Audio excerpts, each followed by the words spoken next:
نماز تسبیح یہ بھی ان مسائل میں سے ہے جن پر عام طور پر دینی طبقہ بڑے جھگڑے کرتا رہتا ہے اور ایک دوسرے کے خلاف بیان بازی اور فتویٰ سازی کرتا رہتا ہے. تو آئیے دیکھتے ہیں کہ اس کی کیا حقیقت ہے. کسی نے مجھ سے اس پہ بات کی کہ آپ کیوں اجازت دیتی ہیں لوگوں کو تسبیح نماز پڑھنے کی؟ تو اس میں نے ان سے کہا کہ حدیث کے اس طرح روایات یعنی چین موجود ہیں، اور میں نے کچھ میرا خیال ہے 10 12 13 سال پہلے ان روایتوں کو بھی جمع کیا تھا. وہ میں نے اپنی ڈائری پر ایک نوٹ کر لی، جب کبھی مجھ سے کوئی سوال کرتا تو بتا دیتی.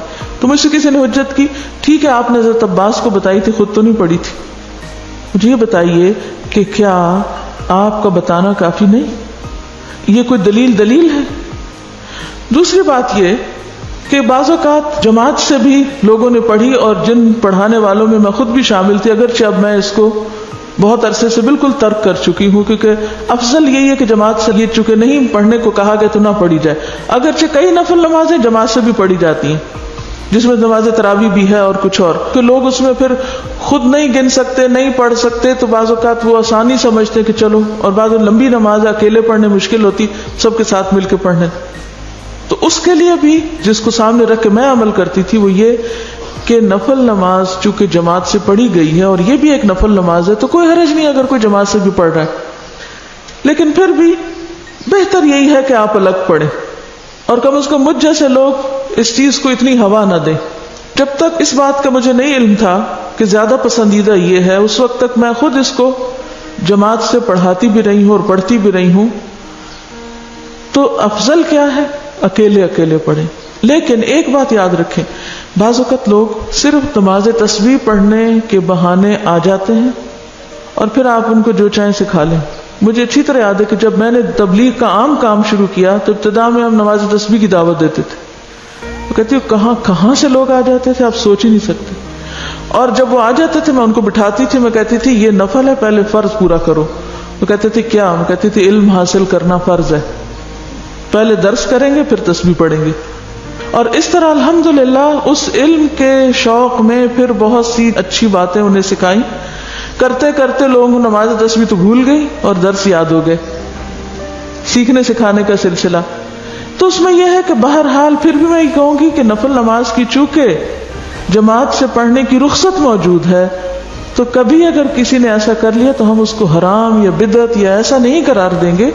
جس چیز کی ایک گنجائش کہیں موجود ہے تو کبھی دین کے فائدے میں اسے کر بھی لیا جائے تو وہ کفر میں شامل نہیں ہو جاتا. یا تو یہ نا بالکل ہی دلیل نہ ہو کہ نفل نماز کی جماعت کی دلیل ہے ہی نہیں، پھر تو غلط ہے. لیکن اگر دلیل ہے، جیسے عثمان بن مالک کی روایت میں آتا ہے، انہوں نے اپنے گھر کے ایک حصے کو مسجد بنانا چاہا تو آپ کو دعوت دی، آپ تشریف لائے، سب لوگ اکٹھے ہوئے تو آپ نے فرض نماز کے علاوہ ایک وقت میں نفل وہاں باجماعت پڑھائے. اسی طرح حضرت انس کے گھر گئے کہ آپ حضرت انس آگے تھے، پھر وہ پیچھے خاتون تھی. مسلم کی روایت میں آتا ہے فصلی بنا فی غیر صلاۃ الفریضۃ، یا کچھ ایسا لفظ ہے کہ ہمیں آپ نے فرض نماز کے علاوہ وقت میں نفل نماز جو تھے جماعت سے پڑھائے. تو اکا دکا اگر مثالیں ملتی ہیں تو کبھی اکا دکا دفعہ اگر آپ ایسا بھی کر لیں تو گناہ میں شامل نہیں ہوگا. ہاں یہ ضرور خیال کریں کہ نوافل فرائض پر نہ چھا جائیں، کہ لوگ فرض بھول جائیں اور نفل کی طرف چل پڑیں، بلکہ نفل کے لیے آئیں تو ان کو فرض یاد دلائیں. عبداللہ بن عباس رضی اللہ عنہ سے روایت ہے، نبی صلی اللہ علیہ وسلم نے عباس بن عبد المطلب رضی اللہ عنہ سے فرمایا، اے چچا جان عباس، کیا میں آپ کو کچھ عطا نہ کروں؟ کیا آپ کو کچھ عنایت نہ کروں؟ کیا میں آپ کو کوئی تحفہ پیش نہ کروں؟ کیا میں آپ کو 10 اچھی خصلتوں والا نہ بنا دوں کہ جب آپ یہ عمل کریں تو اللہ تعالیٰ آپ کے اگلے پچھلے پرانے نئے انجانے میں اور جان بوجھ کر کیے گئے تمام چھوٹے بڑے پوشیدہ اور ظاہر گناہ معاف فرما دے؟ وہ یہ ہے کہ آپ 4 رکعات نفل اس طرح ادا کریں کہ ہر رکعت میں سورۃ فاتحہ اور کوئی دوسری سورت پڑھیں.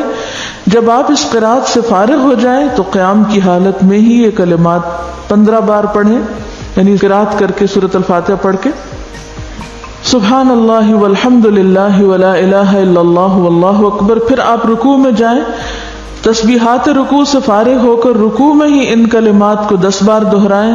پھر رکوع سے اٹھ جائیں اور سمع اللہ لمن حمدہ وغیرہ سے فارغ ہو کر 10 بار ہی کلمات پڑھیں. پھر سجدے میں جائیں، سجدے کی دعائیں پڑھنے کے بعد یہی کلمات 10 بار پڑھیں، پھر سجدے سے سر اٹھائیں اور جلسہ میں جو دعائیں ہیں وہ پڑھ کے 10 بار انہی کلمات کو دہرائیں، پھر دوسرے سجدے میں چلے جائیں، پہلے سجدے کی طرح 10 بار پھر اس تسبیح کو ادا کریں، پھر سجدے سے سر اٹھائیں اور جلسہ استراحت میں کچھ اور پڑھے بغیر 10 بار اس تسبیح کو دہرائیں۔ ایک رکعت میں کل 75 تسبیحات ہوئی، اسی طرح چاروں رکعات میں یہ عمل دہرائیں۔ اگر آپ طاقت رکھتے ہو تو نماز تسبیح روزانہ 1 بار پڑھیں، اگر آپ ایسا نہ کر سکتے ہو تو ہر جمعہ 1 بار پڑھیں، یہ نہ کر سکتے ہو تو ہر مہینے میں 1 بار پڑھیں، یہ بھی نہ کر سکے تو سال میں 1 بار، اگر آپ سال میں بھی 1 بار نہ کر سکتے ہو تو زندگی میں 1 بار ضرور پڑھیں۔ حافظ ابن حجر رحمۃ اللہ علیہ فرماتے ہیں کہ یہ حدیث کثرت طرق کی بنا پر حسن درجے کی ہے، یعنی نماز تسبیح کی حدیث جو ہے اس کے بہت سے طرق ہیں، یعنی بہت سی چینز ہیں، اس لیے یہ حسن درجے کی ہے۔ شیخ البانی فرماتے ہیں کہ امام حاکم اور حافظ ذہبی نے اس حدیث کی تقویت کی طرف اشارہ کیا ہے اور یہ حق ہے، یعنی البانی کے نزدیک بھی یہ بات درست ہے کیونکہ اس کے بہت سے طرق ہیں۔ علامہ مبارک پوری شیخ احمد شاکر نے بھی اسے حسن کہا ہے، جبکہ خطیب بغدادی، نووی، ابن صلاح نے اسے صحیح کہا ہے۔ بعض اوقات صحیح لغیر ہی ہوتی ہے، یعنی ایک چین میں اگر ایک چیز کی کمی تو دوسری میں وہ نہیں، تو ایک کی کمی دوسرے نے پوری کر دی تو وہ حسن کس درجے پہ آ گئی؟ صحیح کے، لیکن وہ صحیح لذاتی ہی نہیں بلکہ لغیر ہی ہے، یعنی خود سے صحیح نہیں تھی بلکہ دوسری چین نے اس کو صحیح بنا دیا۔ نماز تسبیح میں تسبیحات تشہد میں التحیات سے پہلے پڑھیں بخلاف دوسرے ارکان کے، ٹھیک ہے؟ باقی تو یہ نا سورۃ فاتحہ وغیرہ پڑھ کے تلاوت کر کے پھر تسبیح پڑھیں، اسی طرح سجدے کی تسبیح پڑھ کے پھر یہ تسبیحات پڑھیں، سمع اللہ لمن حمدہ کہہ کے پھر تسبیحات پڑھیں، سجدے کی تسبیح پڑھ کے پھر یہ تسبیحات پڑھیں، اسی طرح دوسرے سجدے سے اٹھ کے پڑھ کے پھر اٹھیں۔ لیکن تشہد میں آپ کیسے پڑھیں؟ تشہد سے پہلے بخلاف دوسرے ارکان کے۔ نماز تسبیح کے بعد پڑھی جانے والی دعا کی سند سخت ضعیف ہے، معلوم نہیں وہ کون سی دعا ہے، میرے علم میں تو نہیں، بہرحال جو بھی لوگ کو خاص دعا پڑھتے ہیں وہ ضعیف ہے۔ اس کے راوی عبد القدوس بن حبیب کو حافظ ہیثمی نے متروک اور عبداللہ بن مبارک نے کذاب کہا ہے۔ یاد رہے کہ اس حدیث شریف میں نماز تسبیح کو باجماعت ادا کرنے کا ذکر نہیں ہے، صرف انفرادی عمل کے طور پر نبی صلی اللہ علیہ وسلم نے اپنے چچا جان کو اس کی ترغیب دی ہے، لہذا جو مسلمان نماز تسبیح ادا کرنا چاہے اسے چاہیے کہ پہلے نماز تسبیح کا طریقہ سیکھے، پھر اسے تنہائی میں اکیلا پڑھے۔ یہ رویہ بھی انتہائی مہلک ہے کہ بندہ فرض نمازوں پہ تو توجہ نہ دے مگر نماز تسبیح ادا کرنے کے لیے ہمہ وقت بے تاب رہے، لہذا فرض نمازوں کے تارک کو پہلے سچی توبہ کرنی چاہیے، پھر وہ نماز تسبیح پڑھے تو اسے یقیناً فائدہ ہوگا، کیونکہ فرض قضا کر کے نفل پڑھنے میں فائدہ نہیں ہوتا، نفل اس وقت فائدہ مند ہوتے ہیں جب آپ فرض بھی پڑھ رہے ہو۔ تو بہت سے لوگ فرض تو پڑھتے نہیں اور کبھی کبھی صلاۃ و تسبیح پڑھ کے سمجھتے ہیں کہ سارے فرض ان کے ادا ہو گئے، جبکہ ایسا نہیں، فرض اپنی جگہ فرض ہے۔ وآخر دعوانا ان الحمد للہ رب العالمین، سبحانک اللہم وبحمدک، نشہد ان لا الہ الا انت، نستغفرک ونتوب الیک۔